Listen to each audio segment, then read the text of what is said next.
Hello student, फिर से आपका स्वागत है लक्ष्य इंस्टीट्यूट प्लेयर में। आइए फिर से आपको फिजिक्स के पार्ट 1 में चैप्टर नंबर 3 की ओर लेके चलते हैं। ठीक है, एनसीईआरटी के अकॉर्डिंग इस चैप्टर का नाम होगा विद्युत धारा। ठीक है, तो इसमें जो पहली हेडिंग रहेगी, ये आप हाई स्कूल में पढ़ चुके हैं अच्छी तरीके से। तो जो पहली हेडिंग रहेगी विद्युत धारा, जैसे मान लिया ये कोई चालक है, चालक में आवेश को प्रवाहित करते हैं, तो जो आवेश प्रवाहित होते हैं उसे प्रवाहित होने में लगने वाला समय कितना है, मान लिया टी मान लिया। ठीक है, तो किसी चालक में प्रवाहित आवेश तथा आवेश के प्रवाहित होने में लगे समय के अनुपात को ही हम क्या कहते हैं, विद्युत धारा कहते हैं। और अगर किसी के बटे में टी लग जाता है तो वो हो जाती है उसकी दर। जैसे W है यानी कि कार्य है, अगर बटे में लिख दो टी तो कार्य करने की दर। अगर आवेश है तो आवेश के बटे में अगर हमने टी लिख दिया तो आवेश प्रवाह की दर। तो आवेश प्रवाह की दर को ही क्या कहते हैं, विद्युत धारा कहते हैं। ये आपने हाई स्कूल में भली भांति हेडिंग ये पढ़ी होगी। ठीक है, तो क्या है, हम यहाँ हेडिंग लिखते हैं, हेडिंग के आगे इसकी परिभाषा और ध्यान समझें। किसी चालक में प्रवाहित आवेश Q तथा इसके प्रवाह में लगे समय T के अनुपात को ही विद्युत धारा कहते हैं। ठीक, इसे I से प्रदर्शित करते हैं।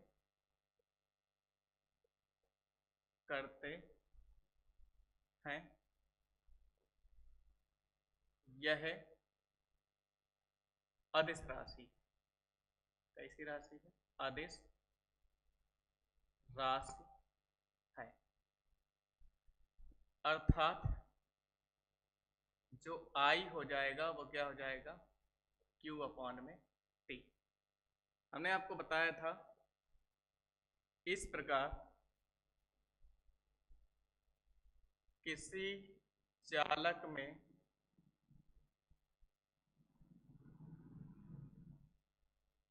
आवेश प्रवाह की दर को विद्युत धारा कहते हैं। विद्युत धारा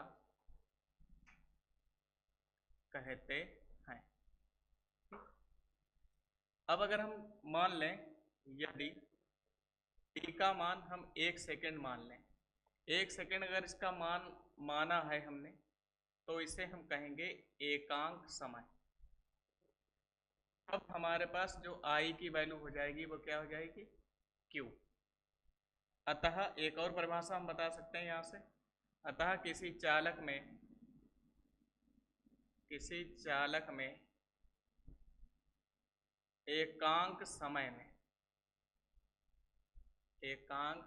में प्रवाहित आवेश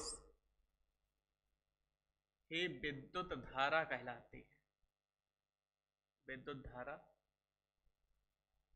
कहलाती है। तो यहाँ पर आपके पास 3 बातें होंगी, किसी चालक में प्रवाहित आवेश तथा लगे समय के अनुपात को विद्युत धारा कहते हैं, अर्थात I बराबर Q अपॉन T।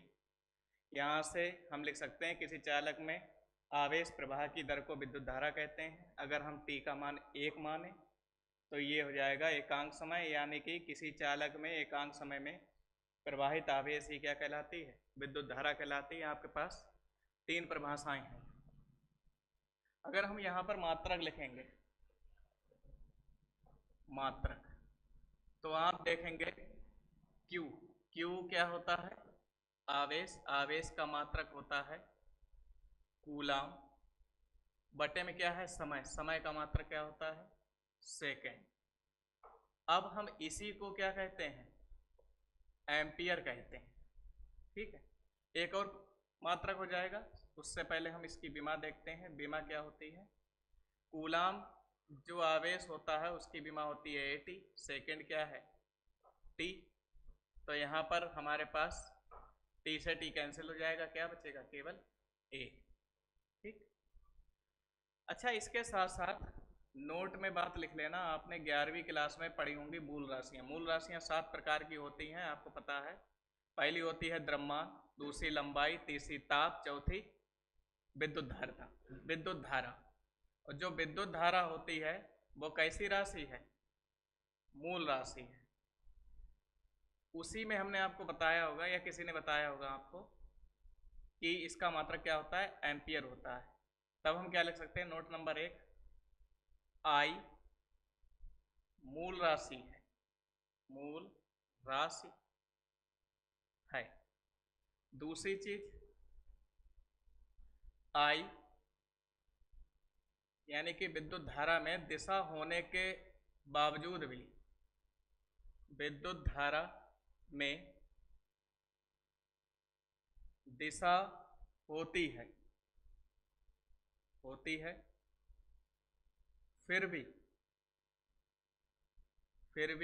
यह कैसी राशि है, अदिश राशि है।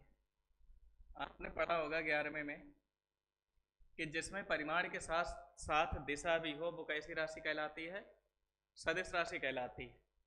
लेकिन विद्युत धारा में दिशा होती है फिर भी यह अदिश राशि है, क्यों, क्योंकि यह सदिश योग के त्रिभुज नियम का पालन नहीं करती।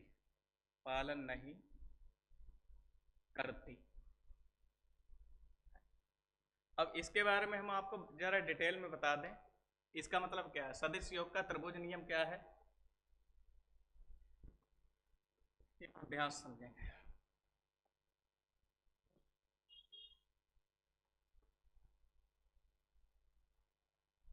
जैसे मान लिया आपने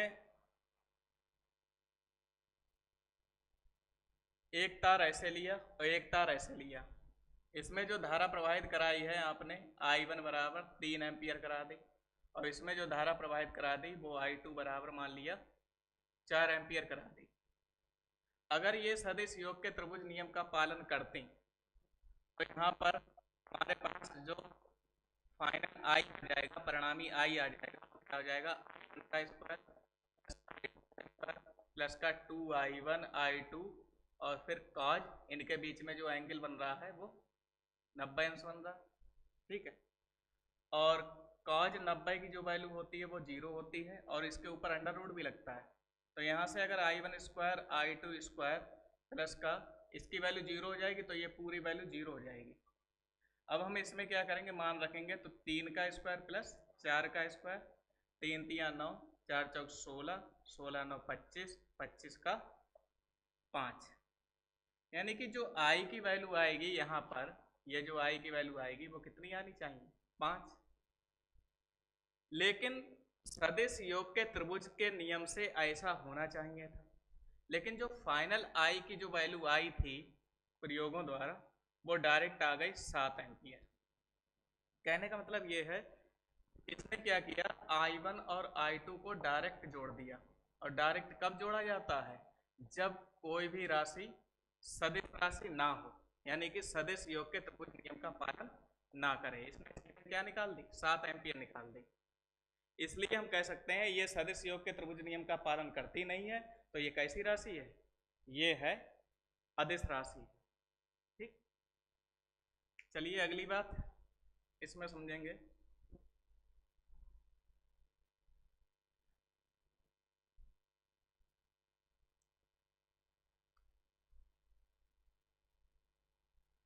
तीसरा नोट, ये 2 नोट हो गए। तीसरा नोट क्या है, विद्युत धारा के प्रवाह के लिए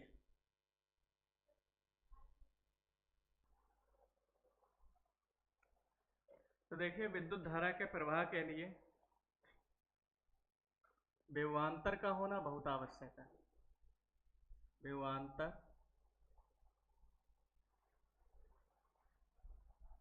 का होना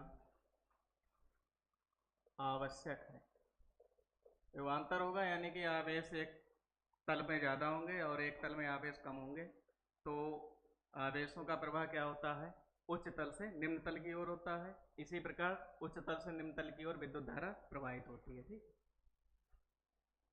अगला नोट क्या है, विद्युत धारा धनावेश से धनावेश की ओर प्रवाहित होती है और प्रवाहित होती है। जैसे मान लिया ये प्लस है, ये माइनस है और यहाँ पर हमने एक बल्ब लगा दिया, तो विद्युत धारा अगर प्रवाहित होती है तो प्लस से कहाँ की ओर, माइनस की ओर प्रवाहित होती है।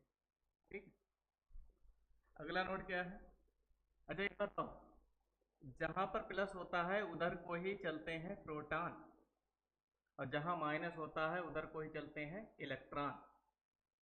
क्या चलते हैं, इलेक्ट्रॉन। तो आप ये चित्र देख के बताइए कि विद्युत धारा जो चलती है वो प्रोटॉनों के चलने की दिशा में, लेकिन इलेक्ट्रॉनों के चलने के विपरीत दिशा में प्रवाहित होती है। इलेक्ट्रॉन अगर उधर जाएंगे तो विद्युत धारा इधर आएगी।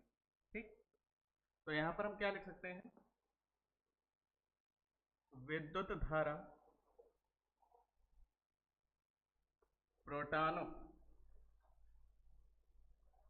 प्रोटॉनों के चलने की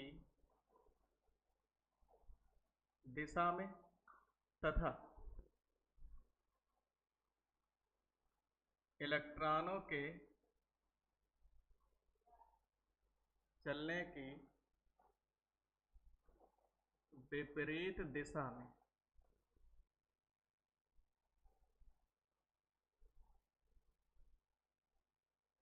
प्रवाहित होती है। ठीक, अच्छा अगर विद्युत धारा का प्रतीक आपको देखना हो किसी भी चालक में, तो जो विद्युत धारा का प्रतीक होता है, एक तार बना हुआ होगा तो तार में ऐसे करके चित्र बना हुआ होगा, ऐसे तीर बना हुआ होगा, ये दिशा प्रदर्शित कर रही है कि यहाँ धारा इस दिशा से इधर की ओर बह रही है। ठीक, होता है। सातवां नोट क्या है, विद्युत धारा दो प्रकार की होती है, दो प्रकार की होती है। पहला क्या होता है, पहला होता है प्रत्यावर्ती धारा और जो दूसरा होता है वो होता है दिष्ट धारा। प्रत्यावर्ती धारा को आप एसी बोलते हैं और इसे आप बोलते हैं डीसी, अल्टरनेटिंग करंट, और ये डायरेक्ट करंट। ठीक है, एसी यानी कि ये बिजली वाला, मतलब विद्युत वाला जो बिजली घरों से आती है, और डीसी जो होती है जो आपकी बैटरी से या सेल से मिलती है। ठीक है, ये दिष्ट धारा होती है, डायरेक्ट धारा होती है। अगला नोट क्या है, अच्छा इसी में पहले प्रत्यावर्ती धारा और दिष्ट धारा के बारे में थोड़ा सा समझते हैं। इसके ऊपर पहले एक चैप्टर है वो हम बताएंगे आपको। ठीक है, सबसे पहले ये नोट हो गए सारे। विद्युत धारा के और भी मात्रक है, ए बी एम्पियर होता है, स्टेट एम्पियर होता है, उसकी हमें कोई ज़्यादा आवश्यकता नहीं होती, तो आप केवल इसका मात्रक कूलाम प्रति सेकेंड या तो केवल एम्पियर याद रखें। अब हम आपको बता दें कि प्रत्यावर्ती धारा क्या होती है, बहुत ध्यान समझेंगे, कुछ नहीं है इसमें।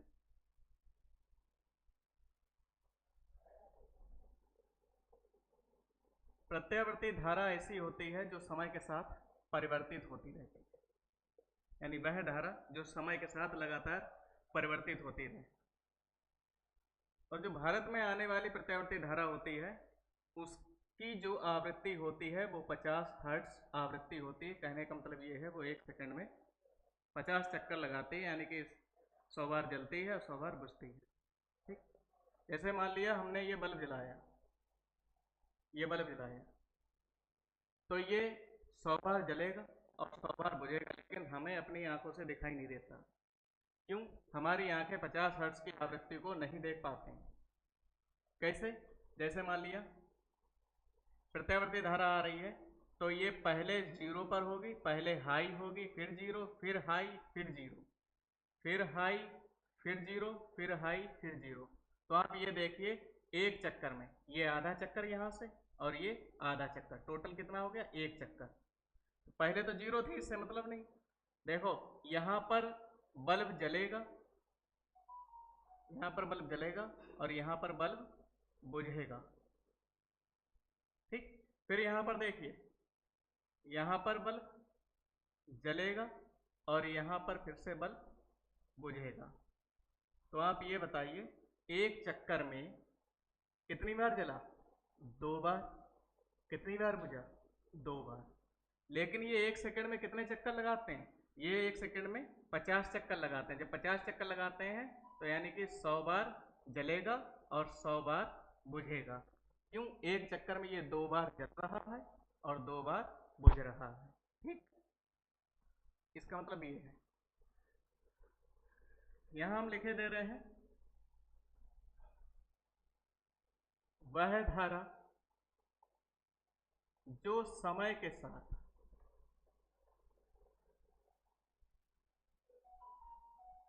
परिवर्तित होती रहती है। ठीक, ऐसे है। दूसरी क्या है? दिष्ट धारा, जिसमें कोई परिवर्तन नहीं होता, डायरेक्ट करंट होता है। एक बात और बताते हैं, अगर आप प्रत्यावर्ती धारा से करंट खाते हैं तो आप जो है एक बार को बच सकते हैं। क्यों? क्योंकि ये बार बार हाई होता है और ये लो भी होता है।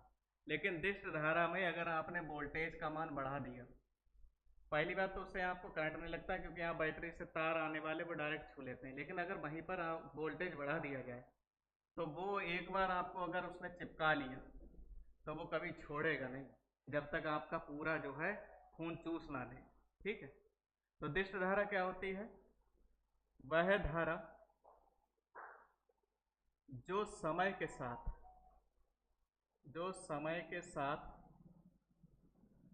परिवर्तित ना हो। ठीक है, जो समय के साथ परिवर्तित ना हो, दिष्ट धारा कहलाती है।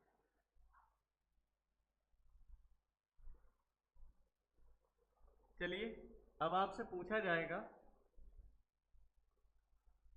किसी भी चालक में अगर 1 सेकंड में विद्युत धारा प्रवाहित करते हैं तो उसमें कितने इलेक्ट्रॉन आ सकते हैं? ठीक, तो हम यहां लिखते हैं,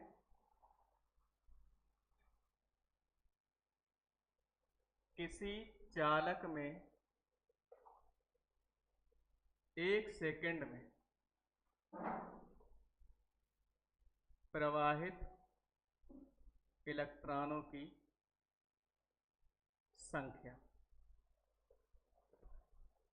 आपके पास मोबाइल होता है, उसमें एक बैटरी लगी हुई होती है। अगर आपके पास 1 एम्पियर का चार्जर है तब जल्दी चार्ज होता है, या आपके पास 3 एम्पियर का चार्जर है तब जल्दी चार्ज होगा? स्वाभाविक सी बात है कि 3 एम्पियर वाला चार्जर जो है इसे जल्दी चार्ज कर देता है। क्यों?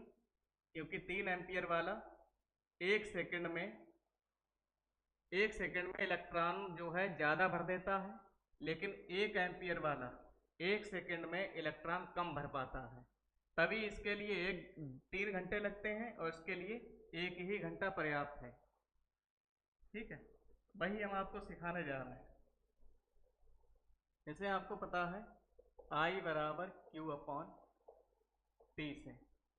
ठीक, तो I बराबर Q अपॉन T से, तो यहाँ पर हमारे पास अगर T की वैल्यू अगर हम 1 सेकेंड ले लें ठीक है। अब हम इलेक्ट्रॉनों की संख्या, यानी कि यहाँ पर हम Q की जगह पर क्या मान लें, E मान लें, ठीक है। या एक काम करो, Q की जगह पर आप मान लो N। तब हमारे पास I बराबर क्या हो जाएगा, I बराबर हो जाएगा यहाँ पर N अपॉन में T।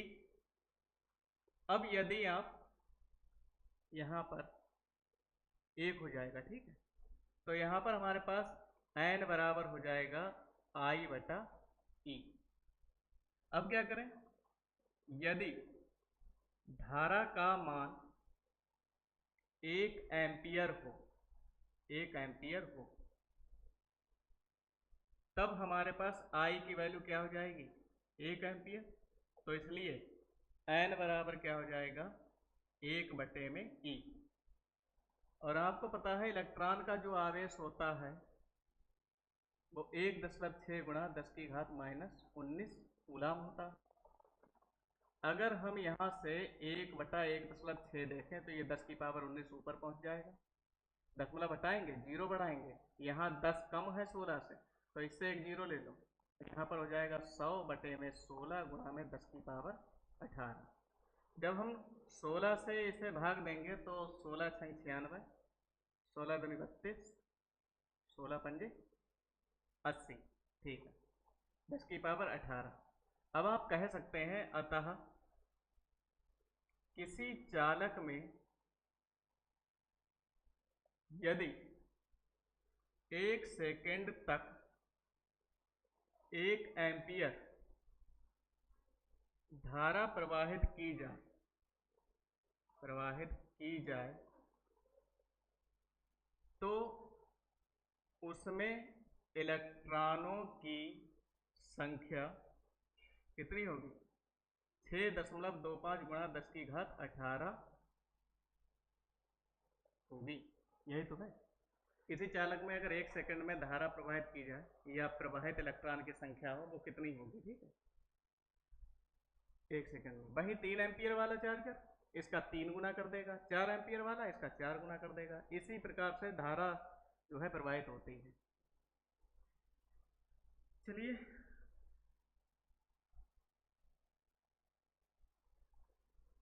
अगली चीज समझे।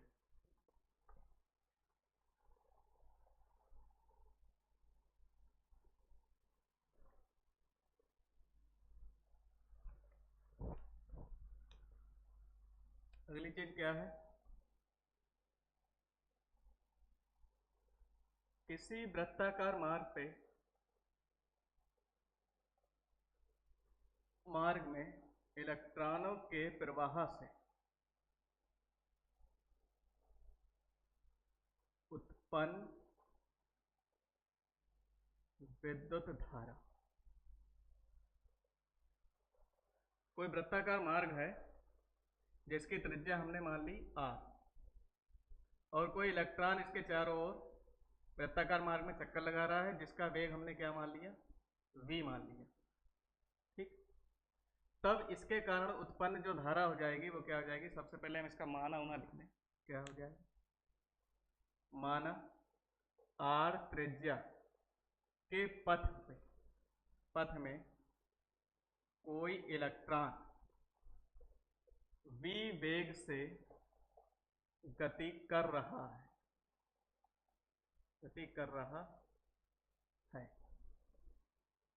तब चालक में इलेक्ट्रॉन का आवर्तकाल t होगा।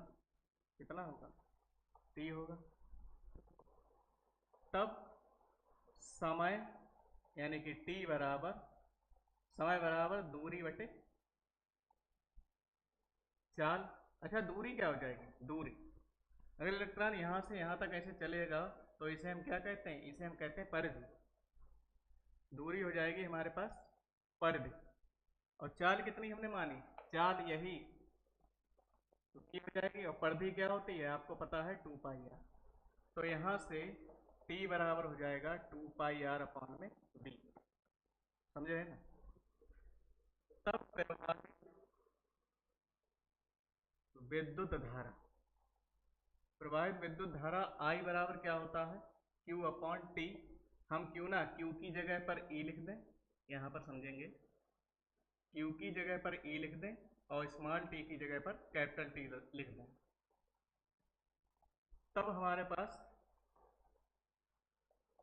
I बराबर जो हो जाएगा वो E अपॉन में T। T की वैल्यू क्या है, T की वैल्यू 2 पाई R अपॉन में V। और ये बटे का बटा कहाँ जाता है, हमेशा ऊपर। जब ये ऊपर जाएगा तो ई वी अपॉन में 2 पाई आर। तो ये वृत्ताकार मार्ग पर किसी भी कण के, जरूरी नहीं यहाँ इलेक्ट्रॉन हो, यहाँ प्रोटॉन भी हो सकता है, उसके लिए विद्युत धारा उत्पन्न हो जाएगी। ठीक है, चलिए अगला टॉपिक लेते हैं।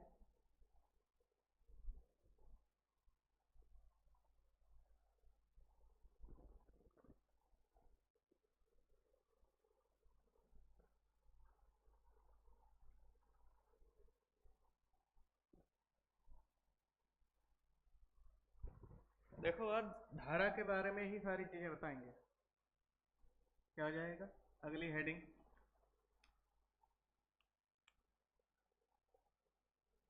किसी भी चालक में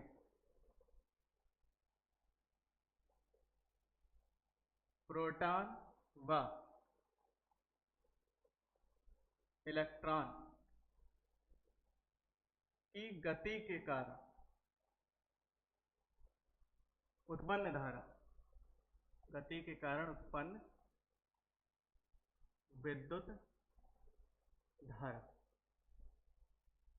मान लिया कोई हमारे पास चालक है, ठीक, इस चालक को अगर आपने किसी भी धनावेश और ऋणावेश से जोड़ दिया तो धनावेश जहां होगा उसकी ओर इधर को प्रोटॉन चलेंगे, इधर को क्या चलेंगे, प्रोटॉन, और ऋणावेश होगा उधर को क्या चलेंगे, इलेक्ट्रॉन चलेंगे।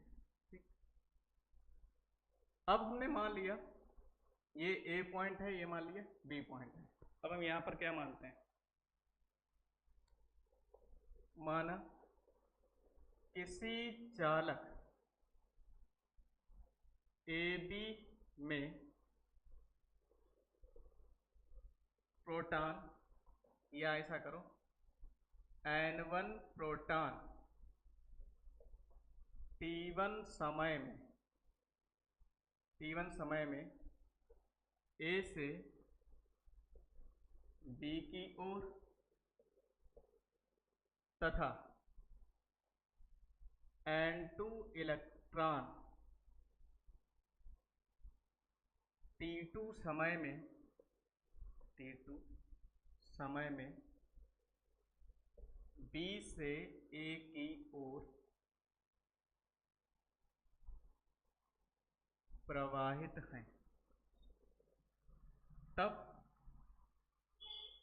I बराबर Q अपॉन T से, अगर हम I बराबर Q अपॉन T से देखेंगे और Q बराबर क्या होता है हमारे पास, Q बराबर होता है आयनी, तो इसलिए हमारे पास I बराबर क्या हो जाएगा, आयनी अपॉन में T।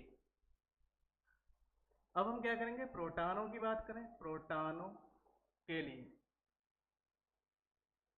प्रोटॉनों के लिए अगर हम देखेंगे तो यहाँ पर हो जाएगा, प्रोटॉनों के लिए हो जाएगा IP बराबर, इसके लिए हमने माना था N1E बटे में T1 समीकरण 1। अगर हम इलेक्ट्रॉनों की बात करें, इलेक्ट्रॉनों के लिए, तो IE बराबर हो जाएगा N2E अपॉन में T2 समीकरण 2। प्रोटॉन का भी आवेश वही रहता है, इसका भी वही रहता है, लेकिन ये धनावेश ही तो होता है, ये ऋणावेश ही तो होता है। अब हम क्या करेंगे, परिणामी धारा, परिणामी धारा जो I हो जाएगी, क्योंकि ये अदिश राशि है तो डायरेक्ट जुड़ेगा, I1 प्लस I2। I1 की जगह पर हमारे पास क्या है, प्रोटॉन, I2 की जगह पर क्या है, इलेक्ट्रॉन। अब हम क्या करेंगे, समीकरण 1 व 2 से, तो जब हमारे पास I की वैल्यू आएगी वो क्या आ जाएगी, N1E अपॉन में T1 प्लस का N2E अपॉन में T2। यहाँ से अगर हम I बराबर देखते हैं तो E कॉमन ले लेते हैं, ये रहा, ठीक। ये हमारे पास धारा हो जाएगी। चलिए कितनी हो गई, एक और टॉपिक। अब लिखते हैं अगली हेडिंग, बहुत ही इंपॉर्टेंट है। धातुओं में मुक्त इलेक्ट्रॉन मॉडल के आधार पर चालन की व्याख्या। धातुओं में मुक्त इलेक्ट्रॉन मॉडल के आधार पर चालन की व्याख्या। कोई भी धातु है या कोई भी पदार्थ है, आपको पता है छोटे छोटे अणुओं से मिलकर बना होता है। प्रत्येक अणु छोटे छोटे परमाणुओं से मिलकर बना होता है। परमाणु का समस्त धनावेश उसके केंद्र पर केंद्रित होता है, जिसे हम नाभिक कहते हैं। नाभिक के चारों ओर विभिन्न कक्षाओं में इलेक्ट्रॉन चक्कर लगाते रहते हैं, ठीक। लेकिन जो अंतिम कक्षा का इलेक्ट्रॉन होता है वह बहुत ही कम आकर्षित होता है नाभिक से। जैसे हमने ये पूरा एक परमाणु बना दिया, इसके सभी धनावेश इसके केंद्र पर रख दिए हमने ऐसे करके, और विभिन्न कक्षाओं में हमने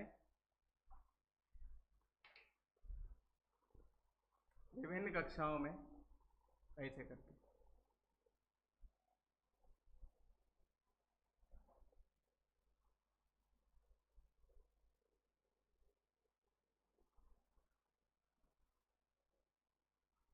ठीक, विभिन्न कक्षाओं में हमने इलेक्ट्रॉन रख दिए। पहली कक्षा में शायद 2 होते हैं, दूसरे में ऐसे ही करके संख्या बढ़ती जाती है, केमिस्ट्री वाले आपको बताते होंगे,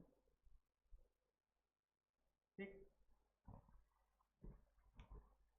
अब जब इसे बाह्यतम ऊर्जा मिलती है, इसे जब हम बाह्य ऊर्जा देते हैं, तो अंतिम कक्षा का जो इलेक्ट्रॉन होता है वो नाभिक से कम आकर्षित होता है। जब ये नाभिक से कम आकर्षित होता है तो ये इनमें से कुछ इलेक्ट्रॉन ऊर्जा पाकर अपने स्थान को छोड़ देते हैं। अपने स्थान को छोड़ देते हैं तो ये मुक्त रूप से भागने लगते हैं। इन इलेक्ट्रॉनों को ही हम क्या कहते हैं, मुक्त इलेक्ट्रॉन कहते हैं, या इन्हीं को हम कहते हैं फ्री इलेक्ट्रॉन, ठीक। अब ये करते क्या हैं पूरे पदार्थ, ये अपनी जगह पर होल का निर्माण करते हैं, जिसे हम क्या बोलते हैं, कोटर। अब किसी भी चालक में अगर ऊर्जा या विद्युत धारा का प्रवाह होता है तो जब तक उसमें मुक्त इलेक्ट्रॉन नहीं होंगे तब तक जो है किसी भी चालक में विद्युत धारा का प्रभाव संभव नहीं है। जैसे मान लिया ये लकड़ी है, लकड़ी में मुक्त इलेक्ट्रॉन होते हैं या नहीं होते हैं, तो नहीं होते हैं, तभी तो इसमें जो है विद्युत धारा प्रवाहित नहीं हो सकती।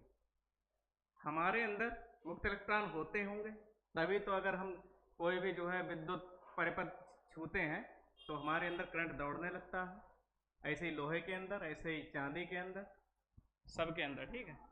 बस प्लास्टिक है या अभ्रक का है, इनके अंदर जो है मुक्त इलेक्ट्रॉन नहीं होते, इसलिए इनमें करंट नहीं दौड़ता है। ऐसे ही अगर मान लिया ये हमने एक ही परमाणु के लिए लिया है, मान लिया कई सारे परमाणु हमने लिए हैं, ये देखिए कई सारे परमाणु, कई सारे परमाणुओं में ये इलेक्ट्रॉन है, ये मान लिया हमने कई सारे परमाणु में इलेक्ट्रॉन दिखा दिए लाल पॉइंट से, ठीक। तो जब ये क्रिया एक परमाणु में होती है तो इसके जो इलेक्ट्रॉन होते हैं वो इधर उधर हर संभव दिशाओं में गति करने लगते हैं, ऐसे करके, ठीक। सभी संभव दिशाओं में गति करने लगते हैं। इसी के कारण बाह्य ऊर्जा इसमें समावेशित होती है और धारा प्रवाहित होने लगती है। चलिए इसके बारे में लिखा दें, बस लास्ट टॉपिक है आज का, क्या है,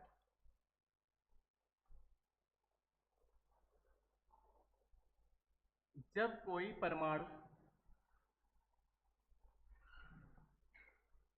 बाह्य ऊर्जा प्राप्त करता है तो अंतिम कक्षा के कुछ इलेक्ट्रॉन, अंतिम कक्षा के कुछ इलेक्ट्रॉन अपने स्थान को छोड़कर सभी संभव दिशाओं में गति करने लगते हैं,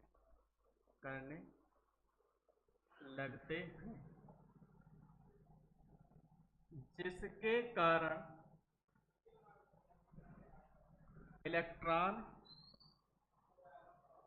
के स्थान पर कोटर का निर्माण हो जाता है।